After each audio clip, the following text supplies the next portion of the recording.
शिक्षकों ने जो शख्सियत का एग्जाम दिया था उसमें विषय जो चूज करना था, विषय चूज इन्होंने सही किया और एग्जामिनेशन के बाद जो रिजल्ट दिया गया वो गलत दे दिया गया। सामान्य वाले का उर्दू दे दिया गया, उर्दू वाले का सामान्य दे दिया गया।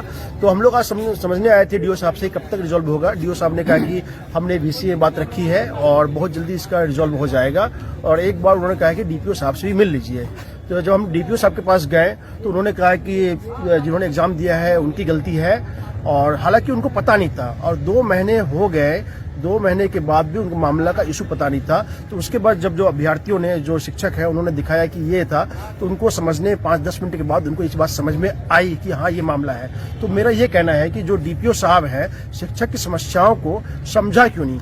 इतना दिन से वो बोल रहे हैं कि हमने वीसी में बात रखा है, काम होगा।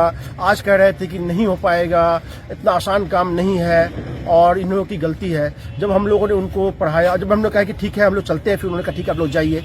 जब उनके बाद जब शिक्षकों ने कहा कि नहीं हमारी बात पूरी सुनिए, जब उन्होंने पूरी बात सुनी तब उनको समझ में आया, अलग अंदाज में समझ में आया। तब वो समझे बातों को और उस विज्ञापन दिखाया गया, तब उनको समझ में आया कि हाँ शिक्षक सही है। तो अभी भी मैं रिपीट करना चाहता हूँ कि आखिर क्यों इतना दिन से इनको ये बात समझ में नहीं आ रही थी, क्यों टीचर को इस तरह से एक जलील करने का हरकत है।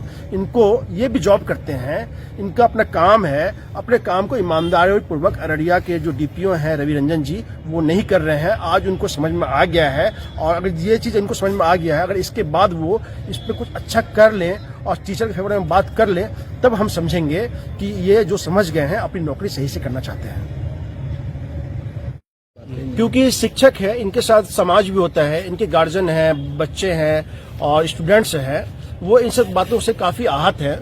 अगर शिक्षक को प्रदर्शन करने में उन्हें कोई दिक्कत हो, उनके संवैधानिक अधिकारों का हनन किया जाए, तो हम यहाँ के सामाजिक कार्यकर्ता, शिक्षकों के रिलेटिव से और स्टूडेंट्स से अपील करेंगे कि अगर इनकी बात 5-10 दिन ना सुनी जाए तो हम लोग एक शांतिपूर्ण संवैधानिक तरीका से एक आंदोलन किया जाए, ताकि इन लोगों को समझ में आए कि शिक्षक भी जो है एक समाज का बंदा है, जिसकी एक पहचान है, एक इज्जत है, एक गरिमा है। और इन अधिकारियों को इनकी गरिमा को गरिमा को ध्यान में रखते हुए काम करना पड़े, इस चीज़ के लिए हम उनको चेताना भी चाहते हैं।